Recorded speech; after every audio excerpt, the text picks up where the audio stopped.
إن الحمد لله نحمده ونستعينه ونستغفره ونعوذ بالله من شرور أنفسنا ومن سيئات أعمالنا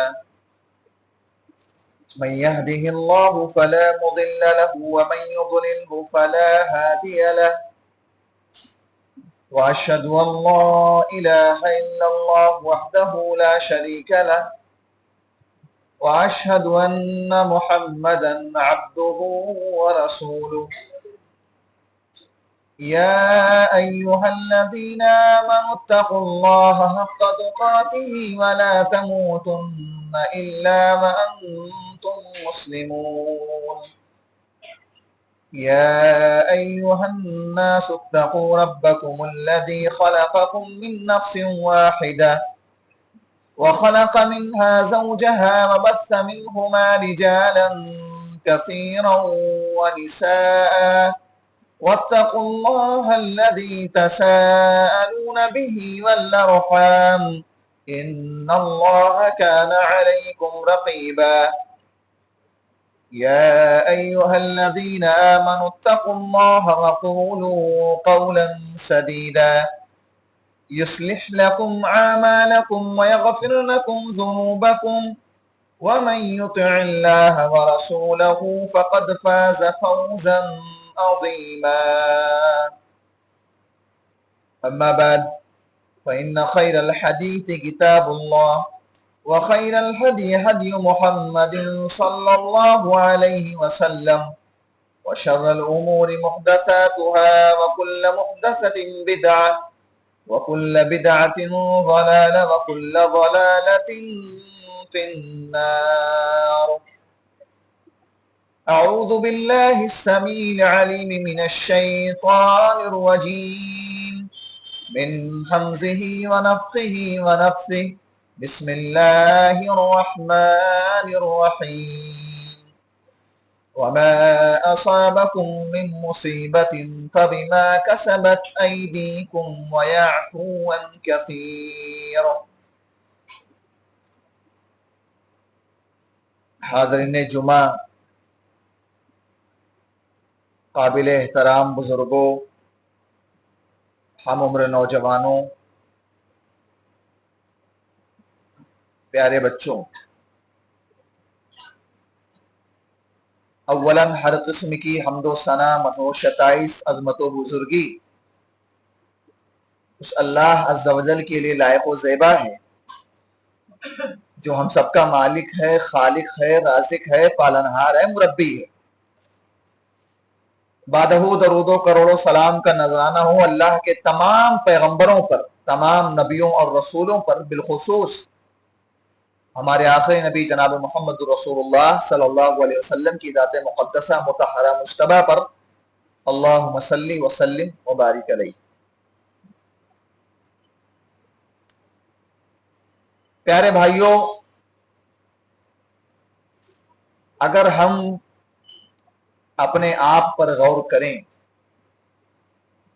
جتنی بھی پریشانی میں ہمیں، اگر صرف ہم اپنے وجود پر غور کر لیں، اپنی ذات پر غور کر لیں، تو ہم یہ محسوس کریں گے کہ ہماری یہ مختصر سی زندگی اللہ تبارک و تعالیٰ کی لاتعداد بے شمار انگنت نعمتوں میں گھری ہوئی،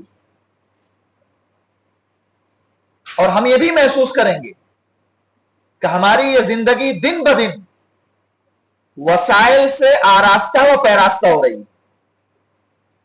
10 سال پہلے، 20 سال پہلے، 25-50 سال پہلے بہت ساری ایسی چیزیں تھیں جو ہمارے پاس موجود نہیں تھی اور آج ہمارے پاس موجود ہیں۔ 20-25 سال پہلے کے مقابلے میں آج مالی اعتبار سے اگر ہم معاشرے پر نظر دوڑائیں، اپنی سوسائٹی کا جائزہ لیں، اپنے اطراف و اکناف میں نظر ڈولائیں، تو ہم یہ محسوس کریں گے کہ ہم اور مضبوط ہیں، ہمارا لائف اسٹائل اور بہتر ہے 20 سال پہلے کے مقابلے میں، ہمارے مکانات بہتر ہیں، خوبصورت ہیں 25-50 سال پہلے کے مقابلے میں ہمارا لائف اسٹائل، ہمارا کھان پان، ہمارا طرز زندگی پہلے کے مقابلے میں بہت بہتر ہے. لیکن اس کا دوسرا پہلو یہ ہے کہ وسائل کی اتنی کثرت ہماری زندگی میں ہے، اتنی فراوانی ہماری زندگی میں ہے، لیکن دن بدن معاشرے میں، سماج میں، سوسائٹی میں، گھروں میں بے سکونی پھیل رہی. سکون ختم ہو رہا ہے ہمارے گھروں سے. کل گھر میں کمانے والے افراد کم تھے، کھانے والے زیادہ تھے. ایک باپ کماتا تھا، 10 نوجوان 10 جوان اولاد کو بیٹھ کے کھلاتا تھا. آج کمانے والے افراد زیادہ ہیں، باپ بھی کما رہا ہے، اس کی جوان اولاد بھی کما رہی ہے، لیکن سکون کم ہوا ہے گھروں کے اندر. باپ بیٹے کا تعلق کمزور ہوا ہے، بھائی بہن کا رشتہ کمزور ہوا ہے، ماں بیٹی کا تعلق کمزور ہوا ہے. گھروں میں جھگڑے ہیں، ساس بہو سے ناراض، شوہر بیوی سے ناراض، بھائی بھائی سے ناراض، پڑوسی پڑوسی سے ناراض. اور پھر ایک قدم اور آگے بڑھی، ملک میں بے چینی ہے، ملک میں بدامنی ہے. ہر آنے والے دن کے ساتھ ایک نیا ڈر، ایک نیا خوف، ایک نیا اندیشہ مسلمانوں کے ذہن و دماغ میں یہ بٹھایا جاتا ہے کہ پتہ نہیں مستقبل میں، فیوچر میں مسلمانوں کے ساتھ کیا ہو جائے. اور آگے بڑھو، دنیا کے حالات پر نظر ڈالیے. کتنے ایسے ممالک ہیں، کتنی ایسی کنٹریز ہیں، کتنے ایسے ملک ہیں میرے بھائی جو انسیکیور ہیں، غیر محفوظ ہیں، جن کے بچوں، جن کے بوڑھوں، جن کے عورتوں کو اس بات کی گارنٹی نہیں کہ آنے والے دن کا سورج دیکھ پائیں گے کہ نہیں دیکھ پائیں. خصوصاً فلسطین اور غزہ کے حالات اٹھا کے پڑھیے، دیکھیے. ان کو اس بات کی گارنٹی نہیں ہے کہ کب ڈرون سے ان کے اوپر حملہ کر دیا جائے، گھر تباہ ہو جائے، ان کی اولاد تباہ و برباد ہو جائے. سوال یہ پیدا ہوتا ہے کہ یہ گھروں میں بے سکونی، ملک میں بدامنی، پوری دنیا کے اندر یہ جو افراتفری کا ماحول ہمارے سامنے نظر آتا ہے، مصائب و آلام کے پہاڑ جو ہمارے اوپر گرے ہوئے ہیں، مصائب و آلام کے بادل جو ہمارے اوپر گرے ہوئے ہیں، یہ کیوں ہیں؟ اب اگر ہر ایک آدمی کو کھڑا کر کے پوچھا جائے تو کوئی آدمی الگ جواب دے گا، کوئی آدمی الگ جواب دے گا، کوئی آدمی الگ جواب، لیکن ہمیں کسی سے جواب نہیں چاہیے. ہم جواب طلب کریں گے قرآن مجید سے. اس بارے میں قرآن ہمیں کیا جواب دیتا ہے کہ گھر کے اندر بے سکونی کیوں ہے، کاروبار میں مندی کیوں ہے، گھر میں جھگڑا کیوں ہے، خاندان میں آپسی اختلافات کیوں ہیں. قرآن مجید سے ہم سوال کرتے ہیں، قرآن مجید ہمیں جواب دیتا ہے وما اصابکم من مصیبت فبما کسبت ایدیکم ویعفو عن کثیر. تمہارے بدن میں اگر ایک کانٹا بھی چبھتا ہے تو وہ بھی تمہارے کرتوت کا نتیجہ ہے. اس آیت کریمہ نے کلیئر کر دیا کہ آج موجودہ حالات میں ہمارے اوپر جتنے بھی مصائب و آلام کے بادل منڈلا رہے ہیں، یہ ہمارے اپنے کرتوت کا نتیجہ ہے، ہماری بدعمالیوں کا نتیجہ ہے، ہمارے گناہوں کی سزا ہے. آج ہم رونا روتے ہیں کہ موجودہ حکمران جو ہے مسلمانوں کو بہت ٹارگٹ کر رہا ہے، بہت پریشان کر رہا ہے. ان کے اوپر طرح طرح کے، ان کے خلاف طرح طرح کی پالیسیاں قائم کی جاتی ہیں، طرح طرح کے بل بنائے جاتے ہیں، ان کی مسجدوں کو جو ہے گرایا جاتا ہے، ان کی عیدگاہوں کو گرایا جاتا ہے، ان کے وقت پر قبضہ کیا جاتا ہے. یعنی ہر اعتبار سے مسلمان گھرے ہوئے ہیں. اس کا بھی سالوشن، ایک بہت بڑے تابعی گزرے ہیں حضرت حسن بصری رحمت اللہ علیہ. ان کے پاس کچھ لوگ آئے اور حسن بصری رحمت اللہ علیہ یہ اس دور کے عالم ہے جس دور کا بہت بڑا بادشاہ حجاج بن یوسف تھا. یہ بہت بڑا سفاک اور بہت بڑا ظالم اور جابر آدمی گزرا ہے. پتہ نہیں کتنے سینکڑوں علماء کو اس نے قتل کروایا ہے، مروایا ہے، ختم کروا دیا ہے. لوگ آتے ہیں حضرت حسن بصری رحمت اللہ علیہ کے پاس، کہتے ہیں کہ دیکھو ایسے ایسا معاملہ ہے، یہ حجاج جو ہے ہمارے اوپر بڑے مظالم ٹھہرا ہے، بڑے پریشان کر رہا ہے، بہت تکلیفیں دے رہا ہے، بڑے ستا رہا ہے ہماری عورتوں کو، ہمارے بچوں کو، ہمارے بوڑھوں کو. تو حسن بصری رحمت اللہ علیہ نے ایک شارٹ میں ایک مختصر جملہ کہا تھا، اور جو جواب دیا تھا وہ موجودہ حالات کو فٹ کرنے کے لائق. ما جاء الحجاج الا بذنوبنا. اے میرے قوم کے لوگوں، میرے پاس شکایت لانے والے لوگوں، تمہارے اوپر سے حجاج بن یوسف جتنے بھی تکلیفیں ڈھا رہا ہے، جتنے وہ عذاب تمہارے پر مسلط کر رہا ہے، جس طریقے سے تمہیں ٹارچر کر رہا ہے، وہ تمہارے گناہوں کا نتیجہ ہے. تو آج ہم رو رہے ہیں، ہمارے اوپر جو مظالم ڈھائے جا رہے ہیں، ہمارے اوپر جو حکمرانی ہو رہی ہے، یہ بھی ہمارے کرتوت کا نتیجہ ہے میرے بھائی. چاہے وہ ملک میں بدامنی کی شکل میں ہو، ظالم حکمران کی حکمرانی کی شکل میں ہو، عارضی و سماوی آفات کی شکل میں ہو، کاروبار میں مندی کی شکل میں ہو، گھروں میں بے سکونی کی شکل میں، کسی بھی شکل میں ہو، ہمارے گناہوں کے نتیجہ ہے، ہماری بدعمالیوں کا نتیجہ ہے، ہمارے غلطیوں کی سزا ہے۔ وَيَعْفُو عَنْ كَثِيرٍ، اور یہ جو سزا ہے جو ہم بھگت رہے ہیں، جو ہمارے اوپر اللہ کے عذاب کا کوڑا برس رہا ہے، یہ ہمارے سارے گناہوں کی سزا نہیں ہے۔ بھائی صاحب، اگر ہمارے گناہ تو اتنے ہیں، اس قدر گناہوں میں لت پت ہے کہ اگر اللہ ہمارے سارے گناہوں کی سزا دے ہم برداشت نہیں کر پائیں۔ وَيَعْفُو عَنْ كَثِيرٍ، اللہ تبارک و تعالیٰ نے تمہارے بہت سارے گناہوں کو معاف کر دیا ہے۔ یہ تھوڑے گناہوں کی سزا ہے جو آج ہمارے اوپر اللہ تبارک و تعالیٰ نے مسلط کر کے رکھا ہے۔ اور آگے بڑھو کہ جو مصیبتیں، پریشانیاں، آفات و بلیات، مصائب و آلام، بے سکونی، بدامنی، کاروبار میں مندی ہمارے اوپر آتی ہیں، ان کا مقصد کیا ہے؟ کیوں آتی ہے ہمارے اوپر؟ تو اگر ہم قرآن مجید کا ترجمہ تفسیر کے ساتھ، انٹرپریٹیشن کے ساتھ، ٹرانسلیشن کے ساتھ اگر ہم پڑھتے ہیں تو تین مقصد ملتا ہے مصیبتوں کا، ان پریشانیوں کا، ان آفات و بلیات کا۔ پہلا مقصد، یہ مصیبتیں ہماری آزمائش کے لیے آتی ہیں۔ اگر ظالم حکمران کی حکمرانی ہمارے اوپر ہے، گھروں میں جھگڑا ہو رہا ہے اور اسی طریقے سے آپسی اختلافات ہمارے اوپر ہے، یہ بھی اللہ تبارک و تعالیٰ کی طرف سے ایک آزمائش ہے۔ اللہ آزما رہا ہے اپنے بندوں کو، دیکھے اس بندے کے اندر صبر کا مادہ کتنا ہے، صبر کا جذبہ کتنا ہے۔ اللہ نے فرمایا وَلَنَبْلُوَنَّكُمْ بِشَيْءٍ مِّنَ الْخَوْفِ وَالْجُوعِ وَنَقْصٍ مِّنَ الْأَمْوَالِ وَالْأَنفُسِ وَالثَّمَرَاتِ وَبَشِّرِ الصَّابِرِينَ۔ اللہ نے بیان فرمایا کہ اے میرے بندو، ہم تمہیں ضرور آزمائیں گے، کبھی جان کی کمی کے ذریعہ، کبھی مال کی کمی کے ذریعہ، کبھی پھلوں کی کمی کے ذریعہ، کبھی بھوک کے ذریعہ۔ وَبَشِّرِ الصَّابِرِينَ، چوطرفہ طریقوں سے تمہیں آزمایا جائے گا، لیکن بشارت اس انسان کو ملے گی الذین اذا اصابتهم مصیبہ قالوا انا للہ وانا الیہ راجعون، کہ جب اس کے اوپر کوئی مصیبت آتی ہے، کوئی تکلیف آتی ہے، کوئی مصائب و آلام اس کے اوپر آتا، کوئی مصیبت اس کو لاحق ہوتی ہے، تو اس کی زبان سے ہائے باپ، ہائے اماں کے الفاظ نہیں نکلتے، بلکہ وہ اپنی زبان سے کہتا انا للہ وانا الیہ راجعون، ہم اللہ کی پراپرٹی ہیں، ہم اللہ کی ملکیت ہے، ہمارا مالک اللہ ہے، اور ہم لوٹ کر اسی اللہ تبارک و تعالیٰ کی طرف جانے والے ہیں۔ یہ قرآن کریم کی سورہ بقرہ کی دو آیتیں ہمیں بتا رہی ہیں کہ ہماری مصیبتیں، ہماری پریشانیاں، آفات و بلیات ہمیں آزمانے کے لیے آتی ہیں، لیکن کبھی کبھی میرے بھائیوں یہ مصیبتیں ہمارے لیے سزا کے طور پر بھی آتی ہیں، ہمارے گناہوں کی سزا بھی ہوتی ہے۔ بھائی صاحب، اللہ تبارک و تعالیٰ نے قرآن مجید کے اندر مختلف قوموں کے واقعات ذکر کیے، قوم عاد ہے، قوم ثمود ہے، لوط علیہ السلام کی قوم ہے، شعیب علیہ السلام کی قوم ہے، قارون ہے، فرعون ہے، نمرود ہے، یہ تباہ کیوں ہوئے؟ یہ برباد کیوں ہوئے؟ کیوں ان کے اوپر اللہ تبارک و تعالیٰ کا عذاب؟ اللہ نے بیان فرمایا فَأَمَّا ثَمُودُ فَأُهْلِكُوا بِالطَّاغِيَةِ وَأَمَّا عَادٌ فَأُهْلِكُوا بِرِيحٍ صَرْصَرٍ عَاتِيَةٍ سَخَّرَهَا عَلَيْهِمْ سَبْعَ لَيَالٍ وَثَمَانِيَةَ أَيَّامٍ حُسُومًا فَتَرَى الْقَوْمَ فِيهَا صَرْعَىٰ كَأَنَّهُمْ أَعْجَازُ نَخْلٍ خَاوِيَةٍ۔ اللہ فرماتا ہے کہ قوم ثمود کو ہم نے آواز کے عذاب کے ذریعے ہلاک کر ڈالا، آسمان سے زوردار آواز آئی، کانوں کے پردے پھٹ گئے، کلیجے پھٹ گئے، مر گئے، ختم ہو گئے۔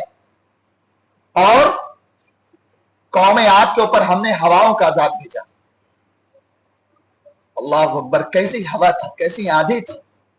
اللہ فرماتا ہے سبع لیال وثمانیۃ ایام، ہمارے یہاں ہوا چلتی ہے تو بمشکل 20 منٹ، 25 منٹ، 1 گھنٹہ۔ اللہ تبارک و تعالیٰ نے قوم عاد کے اوپر اپنے عذاب کا کوڑا اس طریقے سے ہوا کا برسایا تھا، 7 راتیں اور 8 دن لگاتار کنٹینیو تند ہوائیں چلتی نہیں، اور ایسی ہوا کی ایسی آندھی تو جو ان کے گھروں کو، وہی گھر جو انہوں نے بڑے بڑے پہاڑوں کی چٹانوں کو تراش تراش کر بنایا تھا، اور جن پر ان کو ناز تھا کہ ہم سے تگڑا اور ہم سے اسٹرانگ اور ہم سے پاورفل اس کائنات کے اندر کوئی نہیں ہے۔ قوم عاد کا دعوت تھا من اشد منا قوہ، ہم سے بڑا پاورفل، ہم سے بڑا اسٹرانگ اور ہم سے بڑا طاقتور اس کائنات کے اندر کوئی نہیں۔ قوم عاد دعوت کرتی تھی۔ اس موقع پر مجھے عربی کا ایک بہت مشہور مقولہ یاد آتا ہے، کہا جاتا ہے من انتفخ طار، جو زیادہ پھولتا ہے وہ اڑ جاتا ہے۔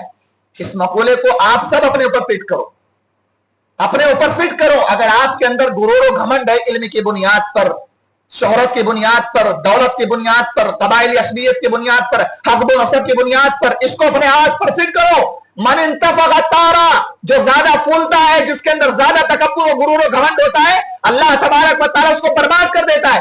مثال دیتا ہوں، غبارہ ہوتا ہے نا، غبارہ جب تک اس کے اندر ہوا نہ ڈالی جائے زمین پہ پڑا رہتا ہے، جیسے ہی اس کے اندر گیس ڈالی گئی، ہوا ڈالی گئی، غبارہ اڑ جاتا ہے. جو زیادہ پھولتا ہے، جس کے اندر زیادہ تکبر، غرور و گھمنڈ ہوتا ہے، رب تعالیٰ اس کو زوال سے دوچار کر دیتا ہے. قوم عاد کو اپنی طاقت پر ناز تھا، اللہ تبارک و تعالیٰ نے اس قوم کی ہوا نکال دی، ہوا کے ذریعہ 7 راتیں اور 8 دن لگاتار ہوائیں چلتی رہی. اور قوم عاد کا انجام کیا ہوا؟ اللہ فرماتا کانو ماجاز نخل خاویہ، کھجور کے سڑے ہوئے تنوں کی طرح ان کے جسم کے ٹکڑے پڑے ہوئے.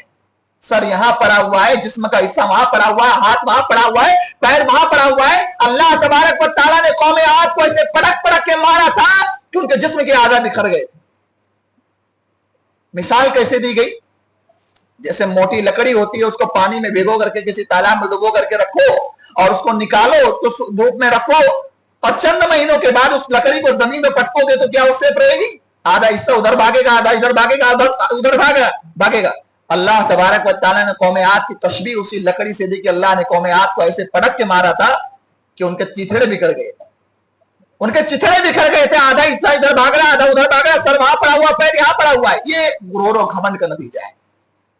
تو میرے بھائی، مصیبتیں اللہ تبارک و تعالیٰ کی طرف سے ہمارے گناہوں کی سزا بن کر آتی ہے. لوط علیہ السلام کے قوم اغلان بازی کے جرم میں مبتلا تھی، مردوں کا مردوں کے ساتھ بدفعلی بدکاری کا تعلق تھا ان کی قوم کے اندر. حضرت لوط علیہ السلام کی اس بدکار قوم کے پر جب اللہ تبارک و تعالیٰ کے عذاب کا کوڑا برسا، پوری بستی کو اللہ تبارک و تعالیٰ نے الٹ دیا اور آسمان سے پتھروں کی بارش کی. تو مصیبتیں، پریشانیاں، آفات و بلیات یہ ہماری کبھی کبھی بےایمانی، ہماری بدعملی، ہماری بدکرداری، ہماری بدعنوانی کا سبب بن کر آتی ہے میرے بھائی. اب یہاں پہ سوال یہ پیدا ہوتا ہے کہ ہم فرق کیسے کریں، ہمیں معلوم کیسے ہو، ہمیں پتہ کیسے چلے کہ یہ جو مصیبت، یہ آفات یا بلیات یا مصائب و آلام ہمارے اوپر جو آئے ہوئے ہیں، جو پریشانی آئی ہوئی ہے، یہ سزا تھی یا آزمائش تھی؟ کیسے فرق کریں؟ علماء نے جواب دیا ہے. علماء نے جواب دیا کہ اگر مصیبتوں کے بعد، پریشانیوں کے بعد، آفات و بلیات کے بعد آدمی کے اندر اصلاح کا جذبہ پیدا ہو جائے، آدمی کے اندر اپنے اصلاح کا جذبہ پیدا ہو جائے، آدمی کے اندر سدھار کا جذبہ پیدا ہو جائے، تو سمجھ جاؤ کہ وہ مصیبت اس کے لیے آزمائش تھی. آدمی نماز نہیں پڑھتا تھا، مصیبت اس کے اوپر آئی، نماز کا پابند ہو گیا. آدمی جو ہے قرآن کی تلاوت سے بھاگتا تھا، قرآن سے بے رخی اختیار کرتا تھا، اللہ تبارک و تعالیٰ کے عذاب پر کوڑا برسا اس کے اوپر، قرآن کو سے چمٹ گیا، قرآن کی تلاوت کرنے لگا، قرآن پر عمل کرنا شروع کر دیا. آدمی ہر طرف سے بکھرا ہوا تھا، ہر طرف سے پریشان تھا، گمراہی کے دلدل میں جا پڑا تھا. اللہ کی طرف سے مصیبت آئی، آدمی گمراہی کے دلدل سے نکل کر صراط مستقیم پر آ گیا. اگر انسان کے اندر اپنی اصلاح کا جذبہ پیدا ہو گیا ہے تو سمجھ جاؤ کہ وہ مصیبت آزمائش ہے، آزمائش. اور اگر مصیبتوں کے بعد انسان کی برائیوں میں، انسان کی خامیوں میں، انسان کی غلطیوں میں، انسان کی کوتاہیوں میں، انسان کی لغزشوں میں کوئی کمی نہ نظر آئے تو سمجھ جاؤ میرے بھائی کہ وہ مصیبت اس کے لیے سزا ہے، وہ مصیبت اس کے لیے اللہ کا عذاب ہے. تو مصیبتوں کا پہلا مقصد آزمائش، دوسرا مقصد سزا، اور تیسرا مقصد تنبیہ، وارننگ. اللہ تبارک و تعالیٰ تنبیہ کرتا ہے، اللہ تبارک و تعالیٰ وارننگ دیتا ہے اپنے بندوں کی، سدھر جاؤ، اس سے بھاری عذاب تمہارے اوپر نازل کر سکتا ہوں. ظہر الفساد فی البر والبحر بما کسبت ایدی الناس لیذیقہم بعد الذی عملوا لعلہم یرجعون. زمین میں، خشکی میں، تری میں جہاں بھی فساد ہے، جہاں بھی بگاڑ ہے، اے انسان تیرے کرتوت کا نتیجہ ہے. اور اللہ تبارک و تعالیٰ یہ جو تمہارے اوپر جو فساد ڈال رہا ہے، جو بھی مصیبتیں تمہارے اوپر ڈالا، لعلہم یرجعون، تاکہ تم رجوع کرو اپنے گناہوں سے، رجوع کرو اپنے بدعمالیوں سے، رجوع کرو اپنے غلطیوں سے، رجوع کرو اللہ کے دین کی طرف، رجوع کرو مسجد کی طرف. تو یہ ہوتی ہیں میرے بھائیوں پریشانیوں کے 3 بنیادی مقاصد. پریشانیوں کے اسباب کیا ہیں؟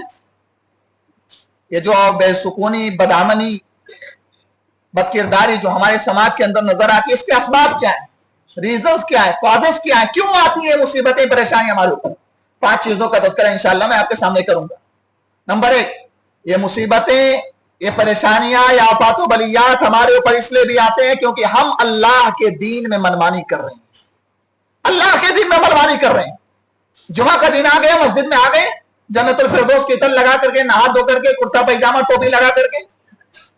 کون سی دلیل ہے بھائی آپ کے پاس؟ کس مولوی نے، کس عالم نے آپ کو بتا دیا کہ صرف جمعہ کی نماز آپ کے اوپر فرض ہے، باقی فجر میں غائب رہو، ظہر میں غائب رہو، عصر میں غائب رہو، مغرب عشاء غائب رہو، یہ کفایہ ہے تمہارے لیے جمعہ کی نماز؟ کس عالم نے بتا دیا؟ دین میں منمانی کر رہے ہیں.